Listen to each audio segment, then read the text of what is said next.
C'est le dernier jour de notre défi de méditation du psaume 119 et notre méditation prend fin à l'issue de cette vidéo. Mais je vous encourage à revenir plusieurs fois et n'hésitez pas à partager autour de vous si cela a été en bénédiction pour vous.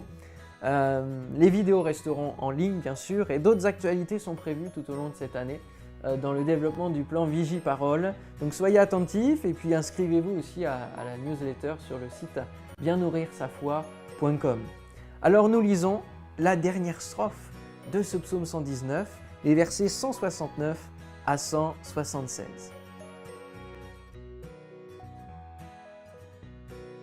Que ma prière, ô Éternel, parvienne jusqu'à toi.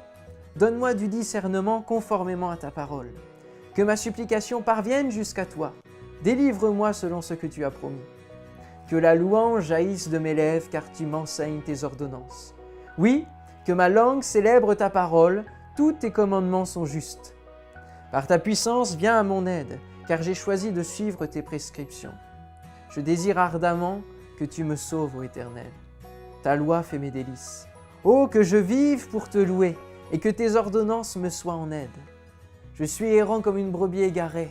Oh, viens chercher ton serviteur, car je n'oublie aucun de tes commandements. Alors en début de ce défi, le premier jour, j'ai dit le contexte du psaume 119 et j'ai notamment dit que plusieurs versets de ce psaume étaient proclamés lors de fêtes juives. Alors n'oublions pas que ce n'est pas un texte comme un autre, que ce n'est pas une épître, que ce n'est pas un récit historique, mais c'est un texte qui a vocation à être proclamé haut et fort, à être chanté, à être élevé comme un hymne.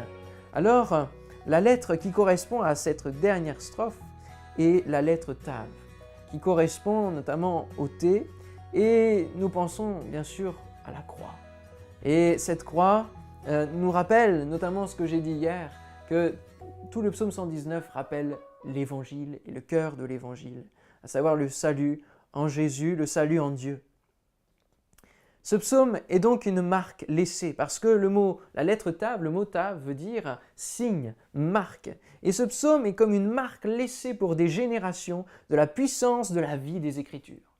Comment un livre peut venir depuis des siècles avoir été écrit par différents auteurs?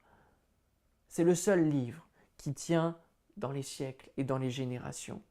C'est un livre vivant, c'est un livre qui est gardé par Dieu lui-même.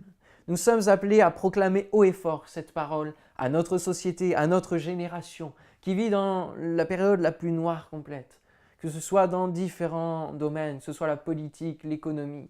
Tout va d'une certaine débâcle. La parole de Dieu est un témoignage des œuvres de Dieu. Elle décrit qui il est, ce qu'il fait encore aujourd'hui. Verset 46 de ce psaume nous dit « Je parlerai de tes édits devant des rois sans éprouver de honte ». Nous pouvons ainsi témoigner que cette parole peut changer les vies. Et bon nombre de grands évangélistes et d'autres personnes, ministères de la parole, ont pu témoigner devant des hommes élevés en autorité et ont pu témoigner de la grâce de Dieu qui change les vies. Verset 54 nous dit « Je fais de tes préceptes le sujet de mes chants sur cette terre où je suis comme un étranger ». Et cette parole que nous pouvons déclamer est une bénédiction pour nos vies personnelles.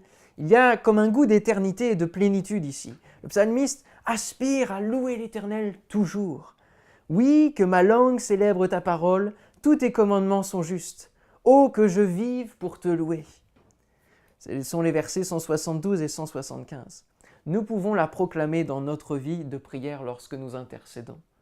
J'aime le modèle de la prière du chapitre 4 des Actes des Apôtres, où les disciples, face aux menaces de la défense de parler du Seigneur Jésus à la société, vont dire « Seigneur », voient leurs menaces. Mais avant de dire cela, ils vont rappeler les promesses de la parole de Dieu. Tu as dit à ton serviteur David, tu as dit cela, tu as dit cela. Alors maintenant, en fonction de ce que tu as dit, nous prions et nous te demandons. Et nous voyons dans les Actes, en le lisant, qu'ils ont reçu l'exaucement entier de leur prière, l'assurance pour continuer à prêcher et rien ne les a arrêtés parce qu'ils se sont appuyés sur la parole de Dieu. Que dans votre vie de prière aussi, vous puissiez rappeler les promesses de l'Ancien Testament, les prophéties de Dieu et dire « Seigneur, tu as dit cela, accomplis-le ». Il y a quelques années, j'étais malade au niveau des intestins, j'avais l'intestin irritable. Et c'est quelque chose de très sérieux, hein. Médicalement, ça se dit comme ça. Et alors, ça me faisait comme des coups de couteau, je digérais mal, c'était vraiment très pénible pour la vie quotidienne. Et je traînais cela pendant plusieurs mois.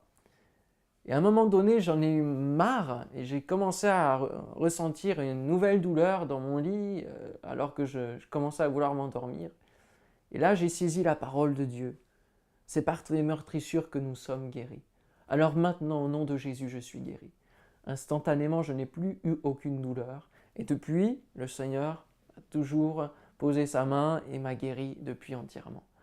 Je crois fermement que, comme la parole de Dieu est vivante, alors nous devons nous saisir de ses promesses et des bénédictions qu'elle dégage. Nous pouvons la proclamer dans notre louange. Et j'appelle d'ailleurs tous les chanteurs chrétiens à composer des chants avec les versets de la parole de Dieu, sur la base de la parole de Dieu. Et on se rend compte qu'ils touchent les cœurs et qu'ils sont souvent suivis d'une grande bénédiction. Quelques exemples de proclamation dans la parole. Deutéronome 32:3, « Car je proclamerai le nom de l'Éternel. Rendez gloire à notre Dieu. » Le psaume 2, verset 7, « Je publierai le décret. L'Éternel m'a dit, tu es mon fils, je t'ai engendré aujourd'hui. » Le psaume 139, verset 14, qui peut être utile pour beaucoup. « Je te loue de ce que je suis une créature si merveilleuse. Tes œuvres sont admirables et mon âme le reconnaît bien. » Reconnaissez, en lisant la parole de Dieu, en vous appropriant cette parole, que vous êtes une créature merveilleuse aux yeux de Dieu. Ne vous laissez pas dénigrer, mépriser par les autres. Vous êtes une créature merveilleuse et Dieu vous aime et que votre âme puisse le reconnaître aujourd'hui. Dans les moments de combat, d'intercession, vous pouvez saisir la parole de Dieu. Jérémie 50, verset 2 nous dit « Annoncez-le parmi les nations, publiez-le, élevez une bannière, publiez-le, ne cachez rien. Dites, Babylone est prise, Bel est confondue, Médorak est brisé, ses idoles sont confondues, ses idoles sont brisées. » Lorsque dans votre vie ou dans une église ou dans votre ville, votre quartier, vous sentez qu'il y a des choses qui sont difficiles, qu'il y a un terrain difficile, qu'il y a des combats au niveau spirituel, proclamez la parole de Dieu, proclamez la bénédiction de Dieu. Comment est tombée la ville de Jéricho? Par les cris de l'armée. Et c'était selon les ordres de l'Éternel. C'est lui qui avait prévu ce principe. Jésus lui-même n'a cessé de rappeler les paroles de l'Ancien Testament tout au long de son ministère terrestre. Rappelons-nous au monde, non pas notre discours, mais la parole de Dieu. De plein de manières différentes, nous pouvons mettre la parole de Dieu en avant. Alors laissez Dieu vous inspirer. Quels sont vos talents? Quelles sont vos capacités? Comment la parole de Dieu pourrait être mise en avant au travers de vous? Si un projet vient sur votre cœur, alors partagez-le. Envoyez un message, notamment à l'adresse qui s'affiche au bas de votre écran, car cela m'intéresse et j'aimerais relayer cela tout au long de notre plan Vigie-Parole et que vraiment nous puissions ensemble mutualiser nos efforts pour faire connaître cette merveilleuse parole et la proclamer haut et fort afin qu'elle impacte notre francophonie et même au-delà. Que Dieu puisse vous bénir. Si vous n'avez pas de Bible, envoyez un message sur le site biennourrirsafoi.com et n'hésitez pas à relayer toutes les initiatives qui vont se faire au travers du plan Vigie-Parole. Je suis en ce moment en train de préparer une exposition itinérante qui reprend les différentes paroles de grands hommes célèbres qui ont parlé eux-mêmes de la Bible et qui ont dit que c'était la vérité. Voilà. Donc il y a plein de projets que l'on peut mettre en place. Alors n'hésitez pas à partager tout cela et à nous écrire, à se mettre en contact avec moi. Il n'y a pas de souci, que le Seigneur vous bénisse. On se retrouve dans un prochain défi ou dans d'autres choses. On va prier ensemble pour que tout ce défi puisse bien se clôturer dans la prière parce que c'est vraiment l'essentiel, que la parole puisse venir en nous. Seigneur, je te rends grâce de ce que tu as permis que nous puissions méditer ensemble ce psaume 119 qui est vraiment très riche et qui nous encourage chaque jour. Alors que le psalmiste exprime son cœur, il fait face parfois à des hommes arrogants, à des hommes méchants qui méprisent la parole de Dieu.